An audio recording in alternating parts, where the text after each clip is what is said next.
students, today's lesson is on factoring expressions. So let's start with a key idea that when factoring an expression, we're going to write the expression as a product of factors. And we're going to use the distributive property to factor the expressions. So we've seen this before as a description of the distributive property, that A times the quantity B plus C in parentheses, that we can rewrite this as distributing the A to both B and C to get AB plus AC. Okay, that's how we've used the distributive property in the past. When we're factoring expressions, we're kind of doing the distributive property backwards. We're starting when we're in the form AB plus AC, and we're finding a common factor. In this case, we can see that AB and AC both have a factor of A, and we're factoring that out. Okay? We're going to pull out the A from both terms, divide AB by A, and AC, divide that by A, to get A times the quantity B plus C. So we're going to work backwards from a format where the A is already distributed, and then we're going to factor it out. So let's look at this first example. Here we're going to factor out the coefficient of the variable. So we have to think back to our vocabulary. We know that the coefficient is the number that comes before the variable. So in this expression, 12x minus 24, our coefficient is 12, right? So we're going to start by rewriting the expression as a sum of terms. Remember, we don't want to have subtraction in here because it's going to help us see the negatives if we have adding the opposite. So we have 12x plus negative 24. So now we have a sum of terms, 12x and negative 24. And both of those terms have a factor of 12, right? So we're going to say 12 times whatever 12x divided by 12 is, and whatever negative 24 divided by 12 is. So 12x divided by 12 is x, plus negative 24 divided by positive 12 is negative 2.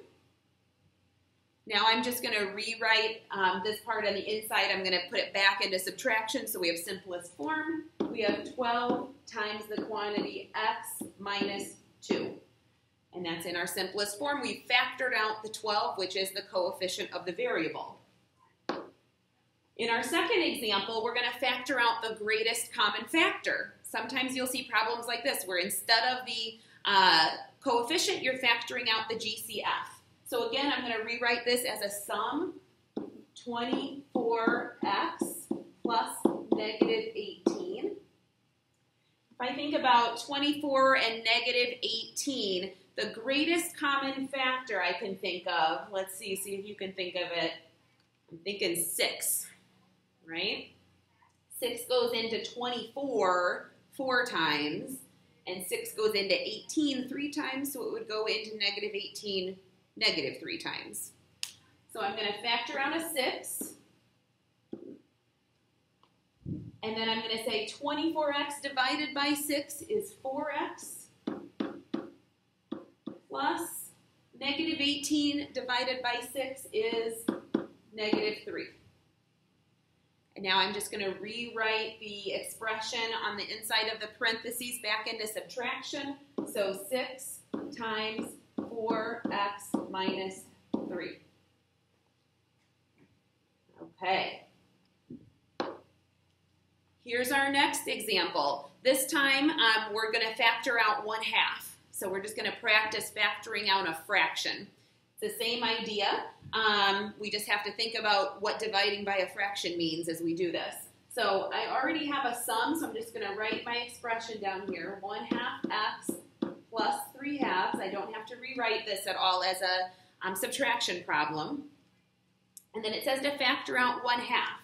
So I'm going to say this expression is the same as 1/2 times, and then I'll divide each of the terms by 1/2.